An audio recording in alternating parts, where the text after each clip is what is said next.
Hi, my name is Paige Simmons, and I'm going to be talking about the explanation, history, and diagnostic criteria for schizophrenia.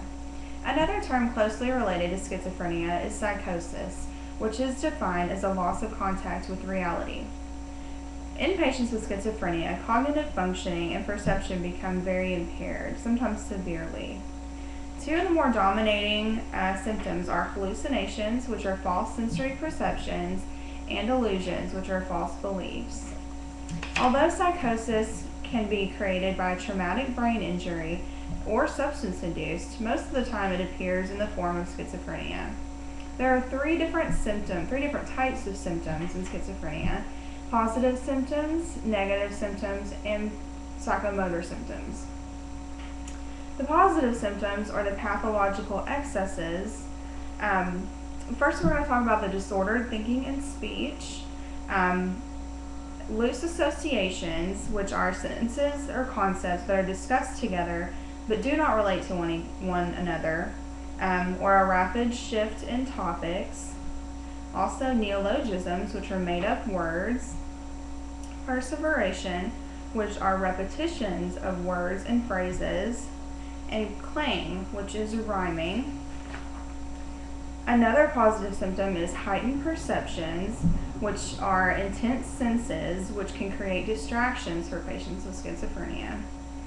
Hallucinations, which are visual, auditory, tactile, which is what people can feel on their skin, olfactory, which is what is smelled, gustatory is taste, and somatic is something that's happening internally inside the body. Inappropriate affect, which is the emotions do not coincide with the situation, such as laughing at a funeral or possibly getting angry at something that would otherwise make somebody happy. The negative symptoms are the pathological deficits include poverty of speech, which is failing to or taking a long time to respond to somebody, blunted or flat affect, where patients do not show normal emotion, which can include no eye contact or facial expressions, and sometimes the term anhedonia, which is lack of pleasure. Loss of volition, which means no energy, loss of interest and motivation in goals, loss of focus on tasks, and ambivalence. Social withdrawal, which includes the breakdown of social skills.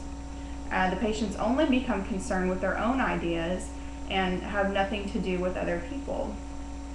The psychomotor symptoms include awkward movements, grimaces, and odd gestures.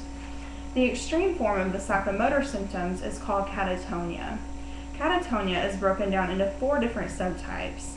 Catatonic stupor means that the patient becomes motionless and silent. Catatonic rigidity is characterized by rigid, upright postures for many hours. Catatonic posturing is characterized by bizarre positions for long periods of time. And catatonic excitement, which is very different from the first 3, is moving or flailing wildly. There are 2 broad types of schizophrenia, type 1 and type 2. Type 1 is dominated by the positive symptoms, and type 2 is dominated by the negative symptoms. There are 5 subtypes of the disorder. The first is disorganized, which is characterized by confusion and incoherence. Catatonic, which is what we just described, which is characterized by the psychomotor symptoms and disturbances. Paranoid, which is characterized by a system of delusions and auditory hallucinations. Undifferentiated, which is characterized by symptoms that do not fall into other subtypes or a combination of other subtypes. And the last is residual, which is characterized by symptoms that begin to lessen, both the number of symptoms and the severity of symptoms. 3 phases of the disorder. The first phase is called prodromal, which is the beginning of the disorder, where mild symptoms are apparent. The second phase is called the active phase, in which symptoms become very apparent or at their highest point. The third phase is called residual, in which patients return to the prodromal stage. Each stage may last a different amount of time. from days to years. Schizophrenia affects 1 in 100 people in the world, and according to clinicians and research, the number of men and women are equally diagnosed. In the past, schizophrenia was referred to as madness. Swiss psychiatrist Eugen Bleuler coined the term schizophrenia by combining two Greek terms that mean split mind. For the majority of history, schizophrenia was considered untreatable. In the past, care was done mostly in institutions. Patients were treated terribly, not given basic needs, restrained, and often tormented. Bethlehem Royal Hospital, also termed Bedlam, was the first psych institution hospital in existence and is still around today in its fourth site in London, England. In the late 1700s, moral treatment came along with a man by the name Philippe Pinel.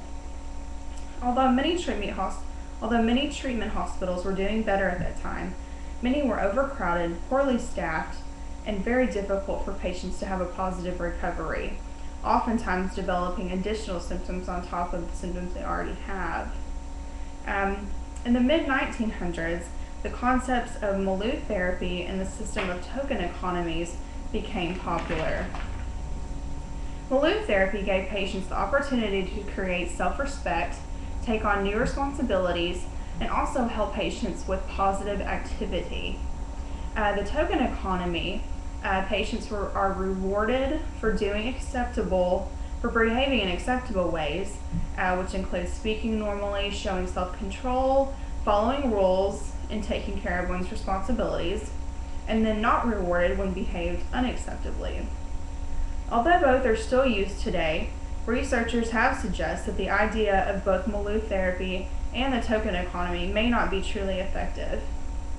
Although they change behaviors, they may not look at the underlying problems. According to the DSM-4, diagnosis of schizophrenia can only be made if the symptoms are present for 6 or more months. Also, the person must show deterioration in occupation, social relationships, and the ability to care for oneself. There are many different views on the explanation of schizophrenia. Biological views seem to be the most promising for clinicians at the present time. Genetic factors, including predispositions for people with relatives that already have the disorder, biochemical abnormalities, including the dopamine hypothesis. Dopamine is a neurotransmitter in the brain, and the dopamine hypothesis theorizes that schizophrenia results from excessive dopamine activity. A normal brain structure,